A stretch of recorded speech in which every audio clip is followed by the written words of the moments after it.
et je crois que Schneiderman l'avait dit justement sur votre plateau, c'est que c'est une prise de guerre très bien, très bonne pour la classe dominante. C'est-à-dire c'est génial, il y a la couleur, vaguement un art, parce que justement les gens connaissent pas bien cette histoire, pensent qu'ils sont dans la... C'était ça la grande arnaque de Val, c'est qu'ils se situaient dans la lignée de l'ancien Charlie Hebdo, tout en évacuant Professeur Choron. Et il a fait, par exemple, ils ont fait beaucoup de publications, mais ils ont fait une publication, l'histoire de Charlie Hebdo, à un moment, quand il était directeur, depuis les années 60 jusqu'à lui. Et donc, lui s'inscrivait dans cette pseudo-filiation.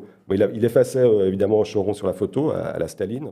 On a parlé de la première partie d'Harakiri, Charlie Hebdo, qui est, à mon avis, la seule vraie incarnation de Charlie Hebdo. Et puis, criblé de dettes et de la mauvaise gestion, et puis aussi l'arrivée de la gauche au pouvoir, tout ça a fait que Choron a dû mettre la clé sous la porte. Choron a géré comme lui-même. Voilà.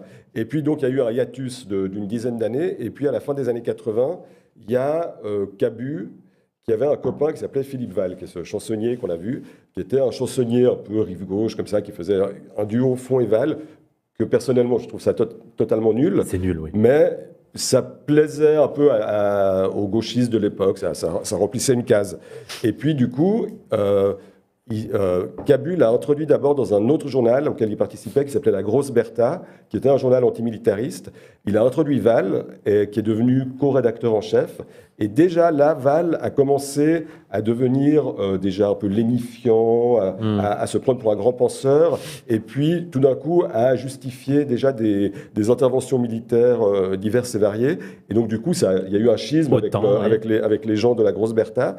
Et ils se sont engueulés avec le fondateur de La Grosse Bertha, Cyril Godefroy. Et du coup, Val a réussi un coup incroyable. Il a réussi à se tirer avec tous les dessinateurs de La Grosse Bertha, pratiquement tous. Et dans cette Grosse Bertha, justement, j'ai oublié de préciser, c'était là où il y avait Cabu et pas mal d'anciens de Charlie Hebdo et quelques nouveaux comme Char, Blues, etc. Et donc, il a pris tous ces gars avec lui et Cabu, et ils ont décidé, ils se sont dit, mais qu'est-ce qu'on va faire maintenant? Ils ont dit, mais on pourrait relancer Charlie Hebdo. Et là, ils ont fait un truc terrible. Ils ont été approchés. D'abord, ils sont allés voir Choron, qui les a envoyés balader en les traitant de trous du cul.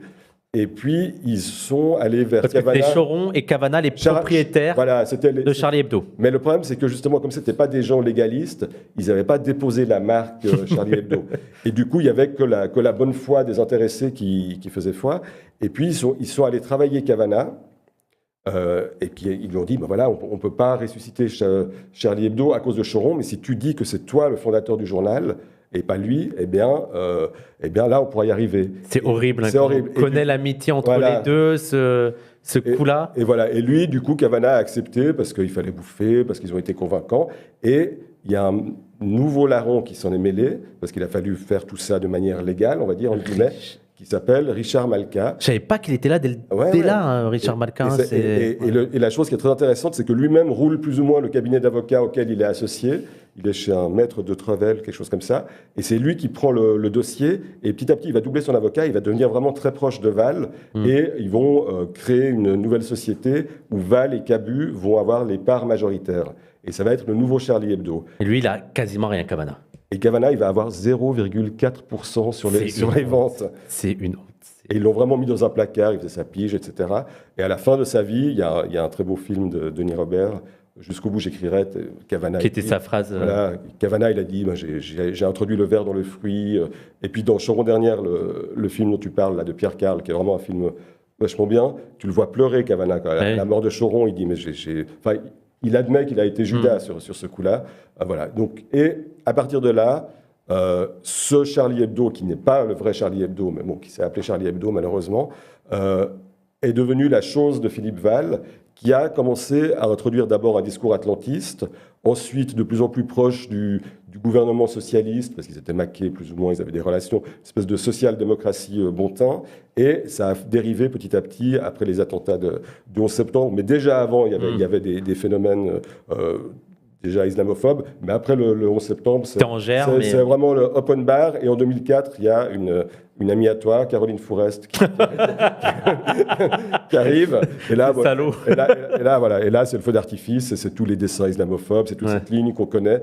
Donc voilà, c'est toute cette histoire-là qu'on raconte en fait, et on l'a racontée de manière déconnante et satirique, mais documentée en même temps. on fait du vrai Charlie Hebdo. Alors, je vais être un peu immodeste, enfin, avec évidemment le sens des proportions, mais on tente d'avoir l'esprit Charlie Hebdo d'origine et de critiquer ce faux Charlie Hebdo avec un sens de la satire qu'on a hérité de ces grands anciens, on va dire. Ce qui est intéressant, justement, c'est de savoir comment un second couteau aussi médiocre arrive à prendre une telle importance. Et je crois que Schneiderman l'avait dit justement sur votre plateau, c'est que c'est une prise de guerre très bonne pour la classe dominante. C'est-à-dire, c'est génial, il y a la couleur vaguement anard, parce que justement, les gens ne connaissent pas bien cette histoire, pensent qu'ils sont dans la... C'était ça la grande arnaque de Val, c'est qu'ils se situaient dans la lignée de l'ancien Charlie Hebdo, tout en évacuant Professeur Choron.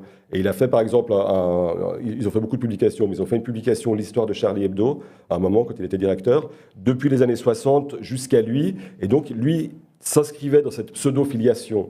Il effaçait, évidemment, Choron sur la photo, à la Staline. Ouais. Et puis, voilà. Donc, ça, pour le système, c'est bingo. C'est-à-dire, on a des anards, des gens de gauche qui pensent comme nous, qui sont anti-voile, qui pensent que les Arabes, c'est comme des gens pas très civilisés, etc., etc. Et donc, lui, qui est un type, encore une fois, je pense, extrêmement opportuniste et...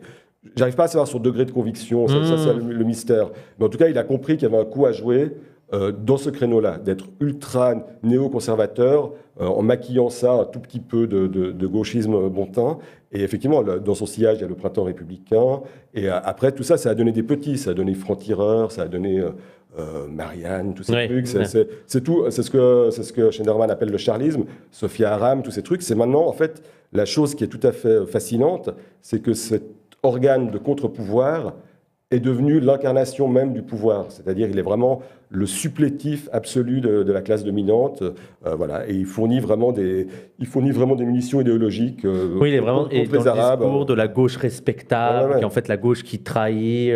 Et il fait ça sur les plateaux Bolloré. Le mec est objectivement d'extrême droite. Mais justement, qui peut encore croire que ces gens sont de gauche, tu vois, c'est ça Mais comme on est dans l'ère du mensonge généralisé, c'est ce à quoi servent ce genre de personnes. Fourest, Val et tout ça. Et donc, nous, ce qu'on raconte, c'est la genèse de comment ces gens sont arrivés sur le devant de la scène.